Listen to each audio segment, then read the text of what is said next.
today was like. See, this is the thing we talk about a process. If you have this process kind of set up, you kind of can expect what is going to happen or increase the odds of what's going to happen for today.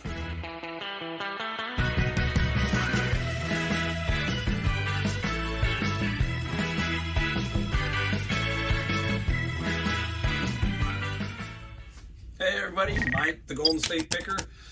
It is Tuesday, so it's like Monday, but it's Tuesday because it's Labor Day was yesterday. So we've got a few things to talk about. We've got some books we're going to show you. We've got some things we found, a few things we sold, and we're going to bring my son in because he's got something he wants to show you. So we're going to bring him in. Time to time, we're going to drop him in. He's excited. I'm excited. Just fired up. I was fired up this weekend. Did a lot of stuff around here, but I was going to tell you one thing about how you basically look at a weekend like this from my standpoint as a reseller. I take my 3-day weekends like this and I actually say, okay, look, I got 3 days. Let's kind of focus and put everything together so that we can kind of catch up. I use that time to catch up, to focus on getting things listed. I got some more of those CDs listed, a few things like that. Went out to lunch with my wife and son, had a great time there. Just little things. So sometimes it's not all about reselling, and that's the point here, is don't always think of it as every single day. I do work a lot.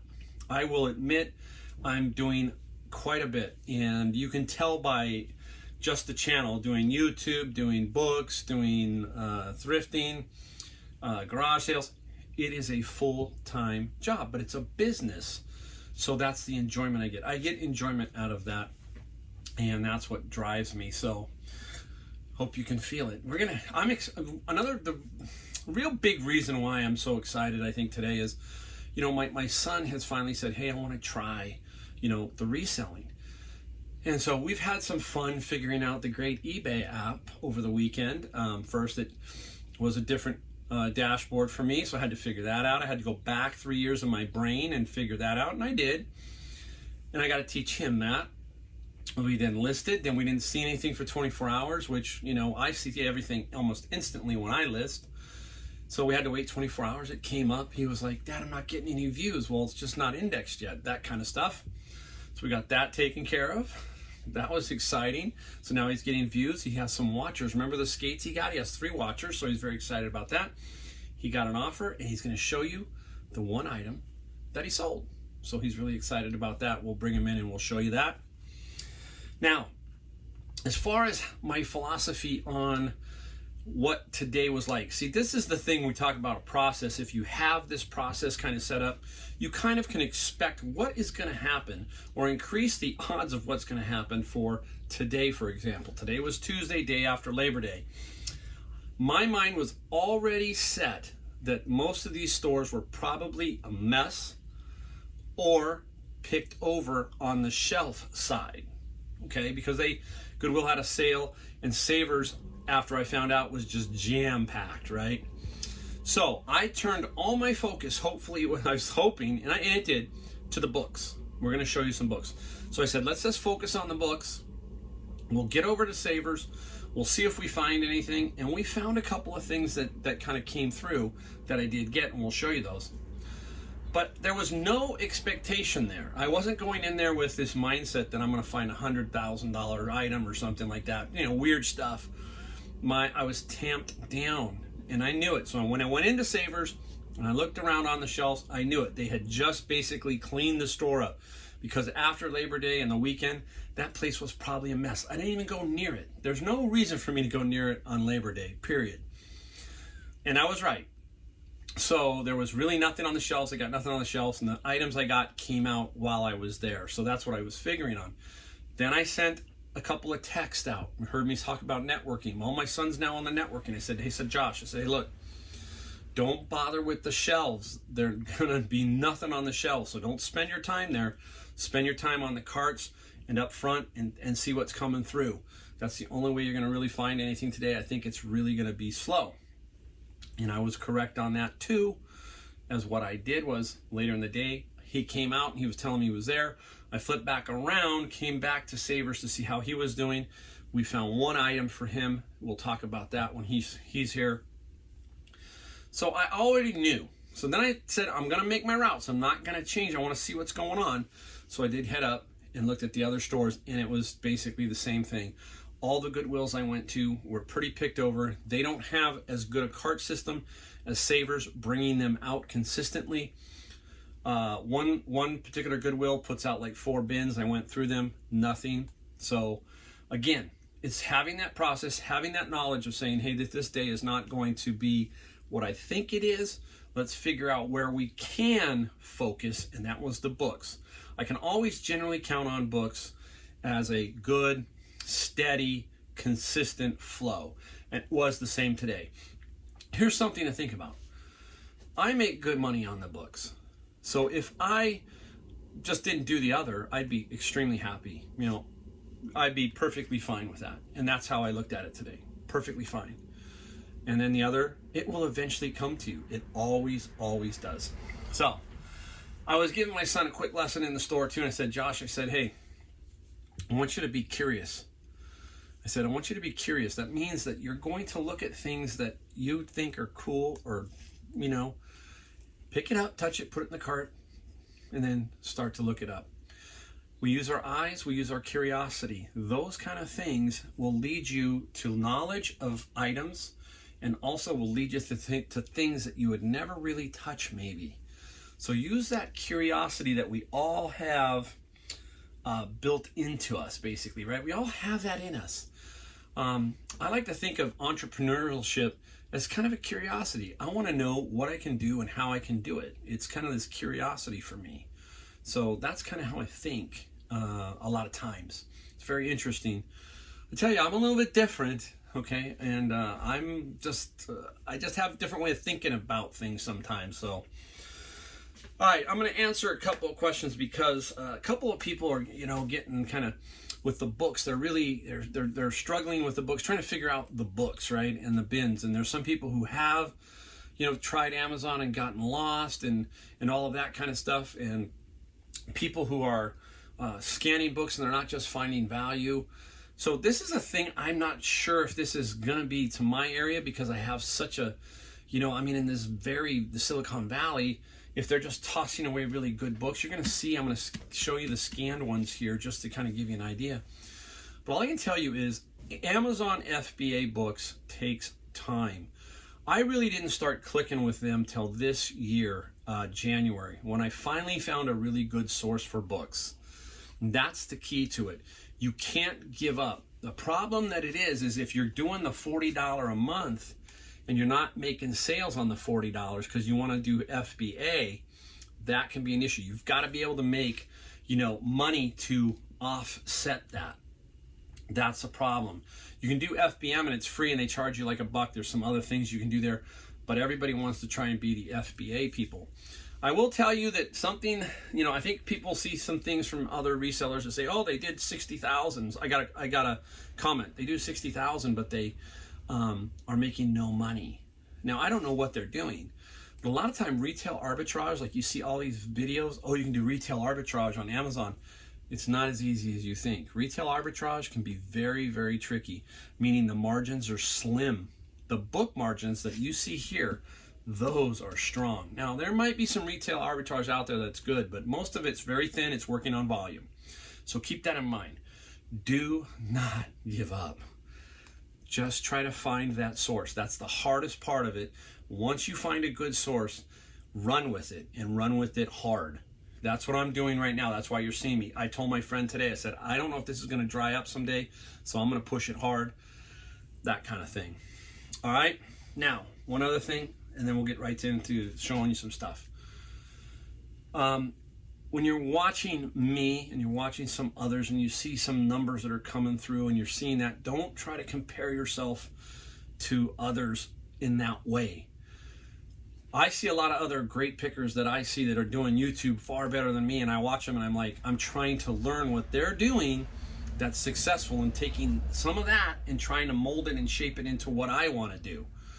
I don't look at other pickers who make great money, you know, or whatever, and I'm jealous about that. No, if I keep that process going, which I'm doing, and focusing on that, it will take care of itself. Now, if I can incorporate pieces from other pickers, from other people, then I'm gaining knowledge and I'm getting better, and then pushing that into my process, and I'm going to get better later on. So you see, don't let that be a demotivating factor where you see somebody doing $100,000 or something and you go, why am I not doing $100,000? Don't focus on that. Focus on pieces. Bring them in and then let the process take care of itself. That's all I can give you on that. I have to tell people that all the time. I said, look, you hear me say it, slow and patient. It will come. It will come. I've been doing YouTube for 2 years. 2 years. I didn't quit. I was a mess early on, and I just said, hey, I'm just going to keep plugging along and let's see what happens. I'll figure it out. That's what I always tell myself. I'll figure it out. And it's working out. It's happening for me. I'm trying to just keep it moving. So, all right, there we go. Another 10 minutes in, and you didn't even see an item that I bought. That's crazy, right? This is a reselling channel? Yeah, it's kind of half and half. All right, let's take a look. I got to look at my notes for the books because I'll forget the price if I don't see it. All right, so we did the books. I'm going to show you because I got some pretty decent ones today. So we'll show you a little bit of everything. I'm trying to show you some books here and there. Now, these type, again, you can find elsewhere, okay? Not just in the bins. These are what you're looking for. This is Emergency. It is a textbook, student workbook. Now, what I like about these, you got to really pay close attention, is I've talked about it. Clean. There's no pencil writing, no highlighting. That makes this book really, really solid. This is a $33 net. $33 net. All right, let's take a look at this one here. This is, I'm trying to look, Dark Souls. I'm sorry, looking down. I'm looking at the book. I can't see it. It's like, it's right here, right in front of you. This is Dark Souls. It's about a video game, I think. I can't remember the name of the video game. But Dark Souls is going to be $57 net. $57 net. Take a look at that. Really, really good one. All right, up next is Earth Structure, another textbook. Another textbook, very clean, as we said. No highlighting. I love it when I find no highlighting. This guy right here is going to be a $79 net. 79 bucks on that one. All right, this is a cool one. It's just called Engineering Startup. And this is pretty common. These are common prices, this one here. These are a little, up there. That's cool. This one here is $33. $33 on that one. Engineering Your Startup, a guide for the high-tech entrepreneur. Now, there's the 4. Now, I'm going to show you this one. This one was the same as the other one, the emergency one down here. But this one, if you look on my app, I'm going to show it here. This is another book. Look at this, okay? And no highlighting. The person was just using the tabs. This one, if I could sell it on Amazon, $87 instantly. It's 151 plus e-score. If you see that e-score up there, that means that the higher the number. So if you see 151 or 151 plus, this book would sell instantly for that. But I can't. You see the R, the little R down there? That's what's great about the Scout IQ. It says that you are restricted. And like we've talked about, there's a lot of restrictions on Amazon. I can't sell Nike shoes. I can't sell DVDs. I'm blocked. I have to go through some hoops, and those hoops are just not worth it for me. But I have another avenue for this book, eBay. And I'm going to put that up, what it'll sell for on eBay. It's going to sell for $40 to $50 on eBay. So you can sell books on eBay. You can make a good living making books selling books on eBay if you can find, again, the source. The source is the key. That always is the key. All right, we're going to go get Josh. We're going to bring him in, and then we're going to show you what we sold, a few of those items. Not a whole lot because, hey, I've been busy, so I'm going to only show you a few. But we'll get Josh, and we'll bring him right in here. All right, everybody, here he is, Joshua. Joshua has decided what? Have you decided to give it a shot? Yeah, give it a couple months. Give it a couple months. He's going to try it out and see what's going on. Well, he's got Dad to help him out. So Dad's trying to help him out. I hope I'm a good teacher, right? Yeah, you've been good so far. Am I been good so far? Have I been patient? Yeah, yes. Yeah. Oh, I've been patient. I've been known sometimes to be a little. No, I've been patient. I'm patient with the reselling. So he's going to be here. He's here to show you what he found. So here you go. I found this Cleveland. Is it a putter? It's a sandwich. Sandwich. Okay. Show it to him. I don't know sports at all. Show it to him. Here it is. Push it up there. Oh, there you go. Yeah. So I paid $3 for it, and I sold it for $26 plus $13 for shipping. So I made, I guess, $18, right? Yeah, you made after. 18. Well, we were gonna put it up because today at the store. He goes, "Look, Dad, how come I got $41?" I'm gonna put his app up because I want you to see it. Is his first sale? It says $41 and something, and I go, no. That's the what he sold it for plus the shipping plus the sales tax.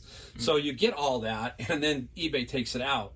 So by the time we were done, if we took out all the fees and everything, we think he made $18 or $19. We have to figure the shipping. We might make a couple bucks on shipping. We'll see. But we know that he made at least $18, right?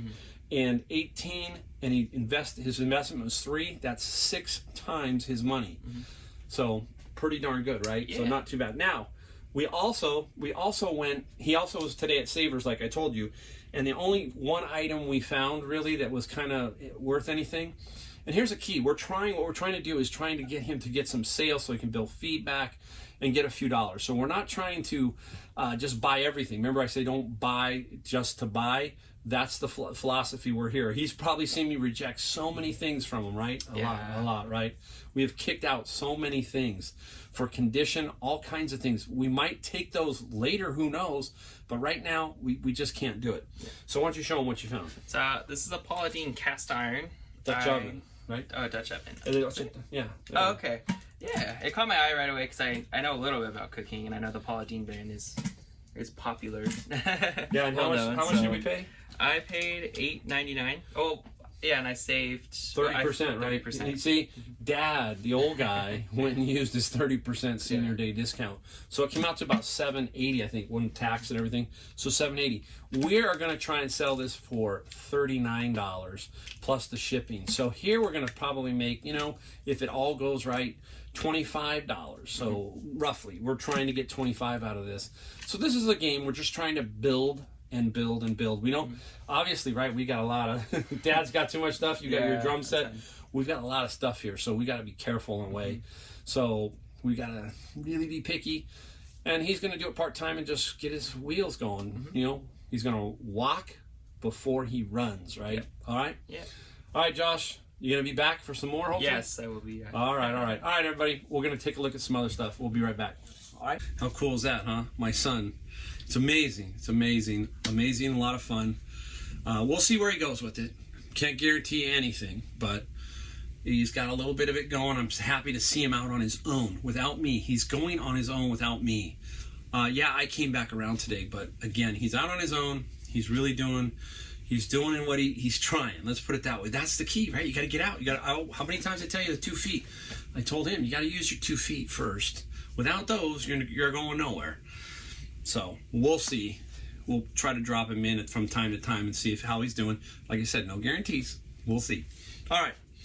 Up next, here's a few things that. Let's go with what I sold first. Here, pick this game up, Catan. I paid $2 at a. I think I paid $2. No. That was another game.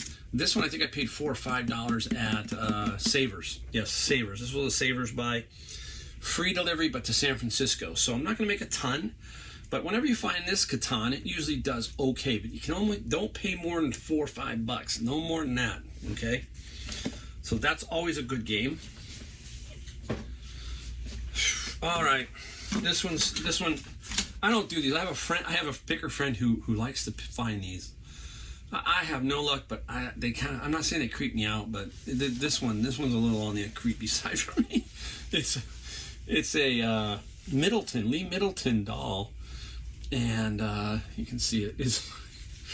And the way you tell with dolls is generally on the back side here you will see the name. It's not showing, but it's a Lee Middleton. So look for the neck area. That'll tell you about dolls. This guy sold for 30. Oh, I gotta find it. The $40, $22 shipping. 40 and 22 shipping. So that was a good one. And where are we at? Oh, look down here, Mike. Right by your foot.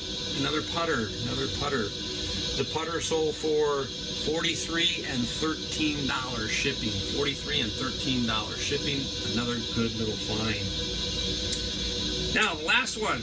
Remember I said you're going to see a couple go big or go home items. So, up here, remember this? Craftsman lamp. It's more modern, not completely antique. But this guy here sold for $100. Well, there's two of them. I'll show you the other one. They both sold for $120, $35 shipping, LA. So it's not going far. And this was its little brother, a little bit smaller version. So I sold them as a pair for $120 bucks. All right. Up next in a second, we're going to get together and show you what I found today. All right, back. We got a few things we're going to show you that we found. Transparency. I only found 3 items, okay? But I found one cool one.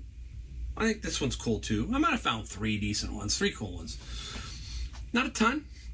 Perfectly happy with that. Perfectly happy. That's just the way it rolls. Tomorrow's another day. I think I'm going to do better tomorrow. So we'll see. All right, up first. Right out of Savers, $5.99. Very, very nice. Brand new in the box. Not sealed, but it is sealed inside. $5.99. Today was 30% off Tuesday, so Senior Tuesday. $40 to $50. $40 to $50 on this. Really, really good for that. It doesn't. I always seem to find the heaviest stuff, right? It just. Even this is small, but it weighs, I don't know how many pounds. You'll see, I'm going to lift it up. Oh, there we go. It is what they call an arbor press, and it's a half ton.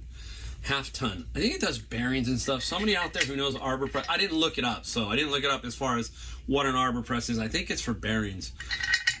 But didn't have to at $6, $5.99 minus the 30%. I know that it gets me about $40 to $50 plus some shipping. It's heavy, but what's good about this, you really can't break it. I mean, it's pretty hard to break that shipping, but you know, I will have to be a little bit careful with that. And you know, when you see it, remember we were talking about your eyes? Your eyes see that, it's kind of like different. Let's check that out. Let's be curious. Let's go over and touch it, feel it. Let's look it up. And there you go, right? Pretty straightforward. Now, this one doesn't take me a lot to, I'm going to wheel it over, then lift it up really quick, because this one's heavier than that one.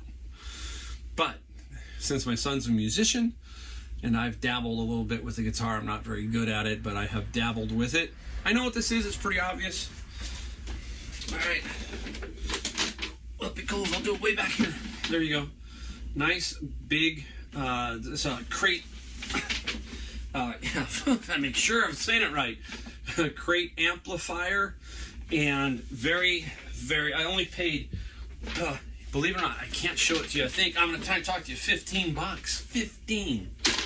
$15. Wow. I was way back there, sorry. Just too heavy to lift up here. Now, I'm going to give you a quick tip. If you watch my tool kit video, you see that I have a toolkit with me. And this one always confused me. How do I test it? Well, I had an electric guitar, but I sold it. Kind of dumb. Should have kept it. But anyhow, another guy came up to me. I don't think he was a picker. He said, you know how you test these? With a microphone. He goes, look, we got a microphone right here. So there happened to be a microphone with the big jack, the big headphone jack. And we plugged it in. He had an amp. He bought a smaller one. I always tend to go for the bigger one. Anyhow, we plugged it in and we plugged it into his, and they both worked. Just like a giant amp. It's an amplifier, right? So you start talking into it, check some things, and lo and behold, it works. So guess what I'm going to invest in? I'm going to go find me I think I might even have one here that I can pull offline from a singing machine one. I'm going to pull that microphone off and put it in my toolkit. And now I've got that. So if I ever run across an amplifier, you know, and it might be a little bit more money than that, then I can use it to test it. So I learned something today. See, that's what it's about, learning, right? Now I got another idea, so I don't have to lug around a guitar. Just get a microphone, shove it in my toolbox, and off we go. All right. Whew. Spinning the wheels there. Sorry, guys. Fast, fast, fast. All right. Hey, again, thank you. Thank you for watching. Thank you for subscribing. Thank you for everything. And we will make more videos and see you next time.